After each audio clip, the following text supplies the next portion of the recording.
Hola y bienvenidos una vez más a Sana Doxología. La pregunta en la que vamos a reflexionar hoy es, en el tema de la adoración, ¿qué requiere Dios de su iglesia? ¿Qué requiere Dios de su iglesia? En Juan 4, la mujer samaritana le hace una pregunta muy similar a Jesús. Le dice, ¿cuál es el lugar correcto para adorar?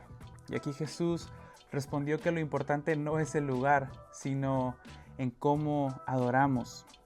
¿Dónde está el corazón? Eso es lo que Jesús le responde.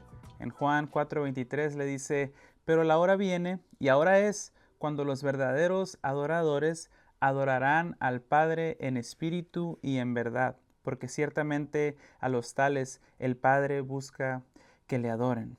Entonces, ¿qué requiere Dios de su iglesia? Dios requiere adoradores y adoradores que adoren en espíritu y en verdad.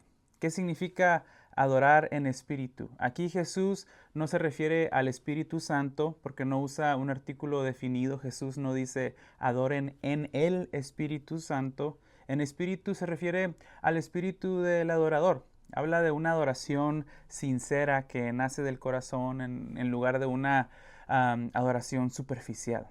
Adorar en espíritu significa que la adoración no es solo externa, no es solo una expresión, sino una respuesta sincera del corazón hacia Dios. No basta con ocupar un asiento en la iglesia, con solo cantar himnos o seguir tradiciones. Aquí lo esencial es un corazón entregado a Dios. Y esto lo vemos muy claro desde el Antiguo Testamento hasta el Nuevo Testamento. En el Shema, en Deuteronomio 6:5 dice, amarás al Señor tu Dios con todo tu corazón, con toda tu alma y con toda tu fuerza. Es una adoración que viene desde adentro. El amor hacia Dios se expresa en adoración y es una adoración de todo corazón. En Romanos 12:1 el apóstol Pablo dice que presentemos nuestros cuerpos como un sacrificio vivo y santo.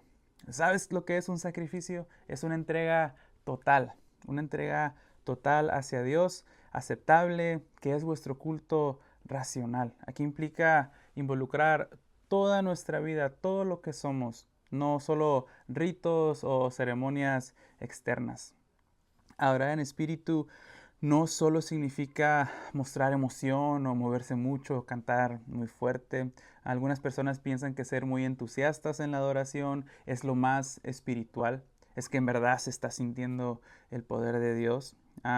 Otras personas creen que seguir tradiciones y decir lo correcto y decirlo de una manera adecuada y simple y sencilla es lo más espiritual o lo más importante. La verdadera adoración es cuando desde lo más profundo de nuestros corazones nos conectamos con Dios y lo adoramos por su amor, por su sabiduría, por su verdad, su santidad, por todo lo que conocemos de Él. Básicamente todo lo que hemos hablado en las clases pasadas. No solo adoramos en espíritu, de corazón y con sinceridad, pero también adoramos a través del Espíritu Santo, a través de el Espíritu Santo. El apóstol Pablo dice en Filipenses 3:3, porque nosotros somos la verdadera circuncisión que adoramos en el Espíritu de Dios y nos gloriamos en Cristo Jesús, no poniendo la confianza en la carne.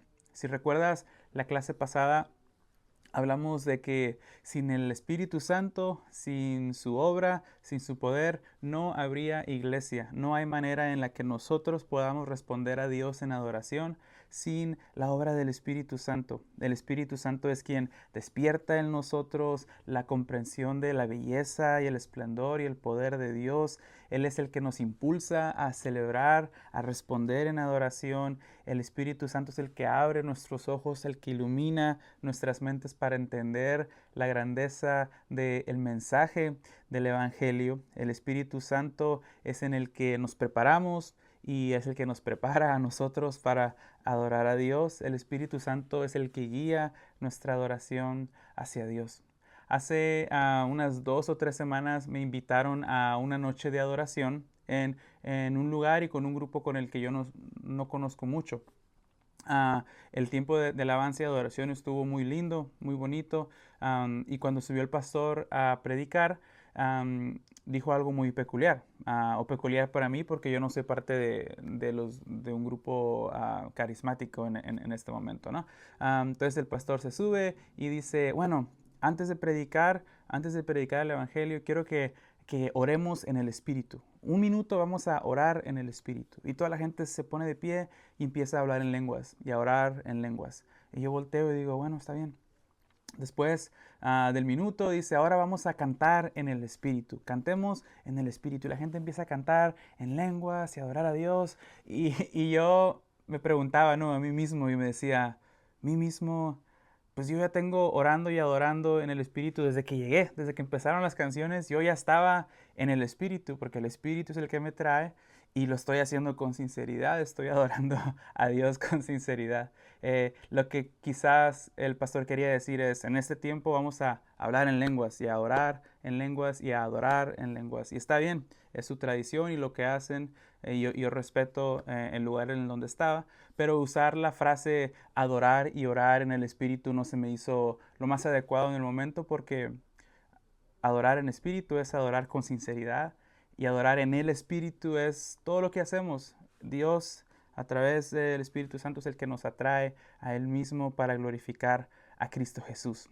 Y eso se puede hacer en inglés y en español, no solo en lenguas. Ahora, ¿qué significa adorar en verdad? Adorar en verdad significa adorar según la revelación de Dios. No podemos adorar a quien no conocemos. Eso lo dejamos muy claro. Por eso hablamos del Padre, del Hijo y del Espíritu Santo en las clases pasadas. Tampoco podemos adorar a Dios con conceptos erróneos o limitados de quien Él es. Una visión distorsionada de Dios nos va a llevar a la idolatría. Y eso es una adoración falsa. Por eso la adoración tiene que ser y estar fundamentada en la palabra de Dios.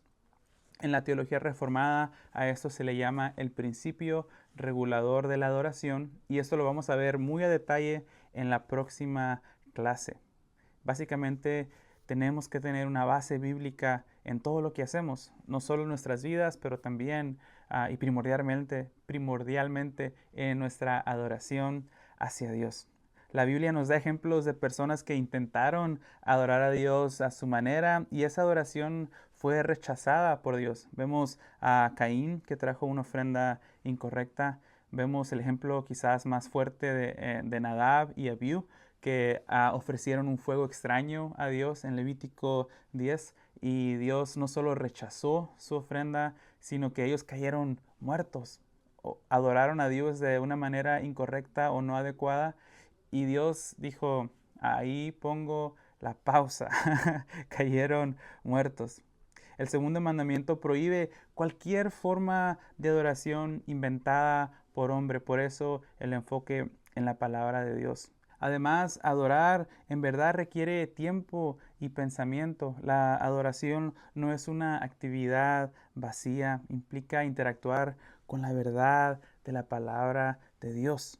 La mente transformada por la palabra afecta el corazón y produce una adoración genuina, como dice Romanos 12:2. Una frase que me ayuda a tener una perspectiva bíblica en la adoración es esta. Nuestro corazón debe dirigir su afecto hacia lo correcto. Nuestro corazón debe dirigir su afecto hacia lo correcto. ¿Qué quiero decir con esto? Es que todo lo que siento, todos mis sentimientos, mi afecto, mi devoción, tiene que primeramente estar dirigido hacia Dios. No hay nadie más que merece nuestra adoración más que Dios. Y no solo eso, pero tiene que ser dirigido hacia Dios correctamente. ¿Cómo adoramos a Dios correctamente? ¿Cómo dirigimos nuestros sentimientos, nuestras emociones hacia Dios correctamente? De la manera en la que Él lo pide, en espíritu y en verdad. La verdad es la palabra de Dios. Y Dios es tan bueno en su providencia. Él nos ha dejado la palabra y Él nos ha dicho cómo desea ser adorado. Eso es algo para mí hermoso y es algo muy bueno porque me quita el peso a mí de querer inventar maneras de adorar a Dios, de ser quizás demasiadamente creativo y echarla a perder, como decimos, o hacerlo de una manera indebida o incorrecta. No quiero terminar como Caín, no quiero terminar como Nadab y Abiú, ¿ok? La manera de adorar a Dios es como Jesús lo ha dicho, en espíritu, de todo corazón, con sentimientos, con emociones y en verdad, con la palabra de Dios. Ahora, si tú pudieras autocriticarte o autocriticar a tu iglesia, a tu grupo de alabanza, tus servicios, de una manera saludable, dirías que hay mucho espíritu o mucha verdad, mucha palabra de Dios o mucho sentimiento, mucha emoción. Yo pudiera casi apostar a que en tu iglesia o en tu grupo o lo que sea, hay mucha emoción, ¿verdad? Mucha emoción, mucho sentimiento, mucha devoción y quizás muy poca palabra. Por eso el enfoque que le estamos poniendo en esto, en que la palabra de Dios es muy importante. El principio regulador, que lo vamos a ver la próxima semana, nos va a ayudar mucho a que el balance sea algo que se pueda ver, que sea aparente, que pueda haber emoción, que pueda haber sentimiento y devoción hacia Dios, que es muy clara y evidente, que viene desde el corazón, como Dios lo pide, pero también que se adore a Dios con verdad, con su palabra, de la manera en que Él nos ha llamado a adorar. Y eso es lo que vamos a ver la próxima semana. Entonces, ¿qué es lo que Dios requiere de su iglesia? Que lo adoremos en espíritu y en verdad. Y la próxima semana vamos a ver cómo hacer esto de buena manera bíblica, pero también eficaz, que pueda ayudar a su pueblo a crecer en la gracia y el conocimiento de nuestro Salvador Jesús. Amén. Dios les bendiga y nos vemos la próxima semana.